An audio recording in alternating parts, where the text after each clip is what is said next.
Muchísimas gracias. Ramiro, bueno, retomamos con algunas atenciones que debemos tener a lo largo de la vida, o precauciones, o prevenciones, todo lo que querramos en respecto, ya sea para llegar lo más íntegro, ¿no? Sin problemas de ACV, sin Alzheimer y demás. Por supuesto. En ese contexto, algo que por ahí es importantísimo nombrar es el tema del deporte. No del deporte, porque una vez se habla de deporte y se imagina un maratonista corriendo, ¿sí? Claro. Y no ese es el concepto por ahí que hay que tener del deporte, sino el concepto por ahí más bien de actividad física, ¿sí? Y la actividad física tampoco es necesario que sea algo exagerado, sino el simple hecho de programar caminatas que sean de 1 hora de duración, 3 veces por semana. Es suficiente muchas veces para tener una actitud correcta hacia la actividad física y para que esto tenga un impacto en salud, ¿sí?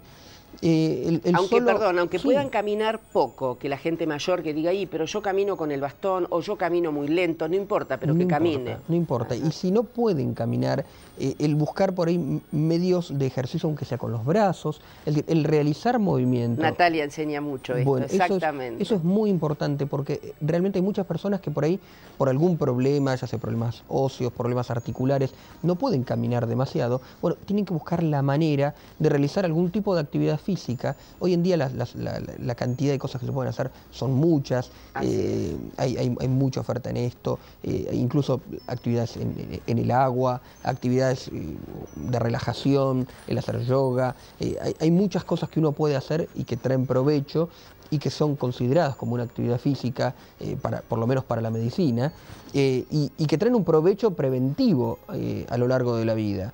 Es importante no acordarse de esto cuando uno ya tiene un problema, porque eso lamentablemente es lo que generalmente ocurre, sino tomarlo como una actitud de vida, claro. Y eso es lo que realmente tiene un impacto en los largos plazos.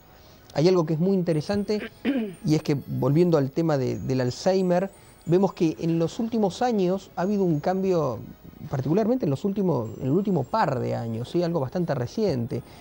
Hasta ahora uno siempre hablaba que para hacer prevención en enfermedad de Alzheimer, a un margen de lo que sean tratamientos medicamentosos, había que estimular al cerebro, ¿sí?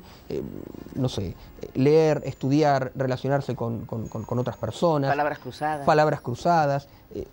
Mucho estímulo desde lo cognitivo.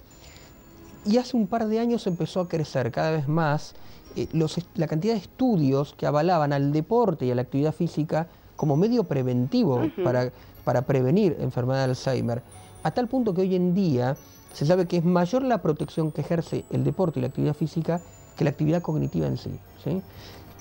Obviamente esto no significa que no tengamos que estudiar en absoluto. Todo suma. Todo suma, por supuesto. Estos son detalles que uno va agregando y que van promoviendo a una mejor salud, por supuesto. Absolutamente. Pero es fundamental llevarse ese concepto, ¿no? El decir, bueno, tenemos que hacer algo de deporte. Y no significa correr una maratón, significa el salir a caminar, el realizar movimientos con los brazos, el tener una actividad no tan sedentaria, ¿sí? Como es lo que ocurre en la mayor parte de nosotros. Exactamente. Por ahí por nuestras actividades, en general el decir no tengo tiempo no es válido. Es mentira. Es mentira. En algún momento del día, en la mañana, en la noche, en la tarde, en algún momento, 3 veces por semana, uno seguramente puede disponer de 1 hora.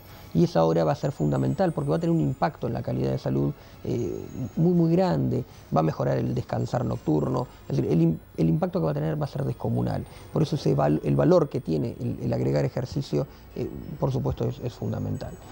Yo no sé, sí, tengo un ratito más, me parece. Siempre digo que genética no es destino, pero la genética, ¿qué lugar ocupa en esto? Ese es un tema muy interesante y muy en auge en este momento. En este momento se están desarrollando a nivel mundial una enorme cantidad de investigaciones en lo genético para esto. Se sabe que las personas en general, por un antecedente familiar, pueden tener una cierta predisposición a sufrir este tipo de problemas, hablando de enfermedad de Alzheimer, pero por ahora no se han individualizado demasiada cantidad de alteraciones genéticas que la provoquen, ¿sí? Se conoce un par de alteraciones genéticas que tienen un impacto en generar este tipo de problemas, sobre todo en las presentaciones más juveniles, ¿sí? En quien empieza con una enfermedad de Alzheimer por ponerte un ejemplo, a los 50 años, ¿sí?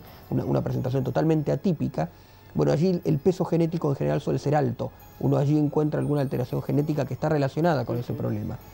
Pero al parecer habría otras alteraciones genéticas que pueden estar relacionadas con esto.